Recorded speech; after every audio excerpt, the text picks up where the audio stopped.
ভারতের পচনশীল মার্কেটের জন্য শেয়ার মার্কেটে যে পচন ধরেছে, এই পচনশীল মার্কেটের জন্য দায়ী কে?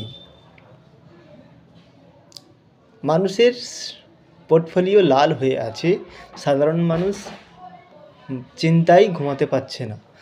তার কিছু কারণ যদি বলা হয়, মোস্ট ইম্পর্টেন্ট এফআইআই কি দায়ী করা হচ্ছে। এফআইআই টাকা তুলে নিয়ে চলে যাচ্ছে। দেখুন, এফআইআই টাকা তুলছে না, আর টাকা তুলছে রিটেলার। মানুষ ভয় খেয়ে গেছে এই মার্কেটকে দেখে, সাধারণত ভয় খাবার মতনই মার্কেট হয়ে আছে।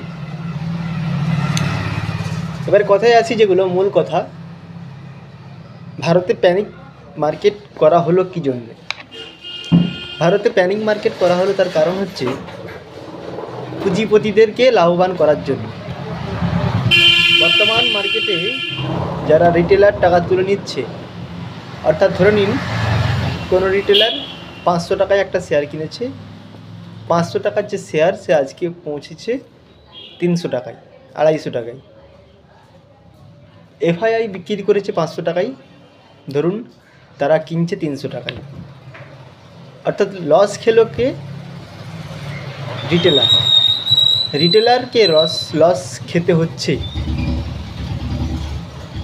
আজকে রিটেলার তার নসিব ফুটো হয়ে গেছে, মার্কেট প্যানিক হয়ে গেছে। আর আজকের মার্কেট ভেঙে যাওয়ার কারণ হচ্ছে, মূল কারণ হচ্ছে সেটা হচ্ছে রিটেলার টাকা তুলে নিচ্ছে, ফটাফট করে টাকা তুলে নিচ্ছে। এই রকম সিচুয়েশনে মার্কেটে মানুষকে ভয় দেখিয়ে দেওয়া, এটা সুবিধার মার্কেট নয়।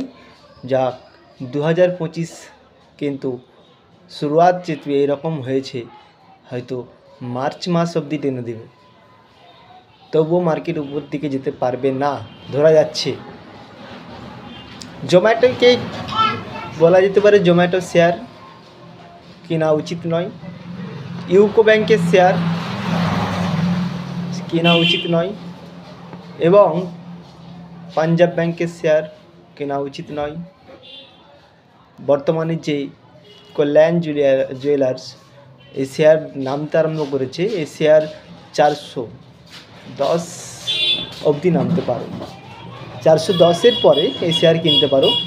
আর জোম্যাটোর ক্ষেত্রে 180 আর 145 এই দুটি নামতে পারে, তো সাবধানে থাকতে হবে। আর কিনা চলবে না জোম্যাটোকে দেখে যেতে হবে, জোম্যাটোকে কিনতে। কালকে যেটা বলেছি সেটাই হয়েছে, জোম্যাটোর ক্ষেত্রে আরও নামবে।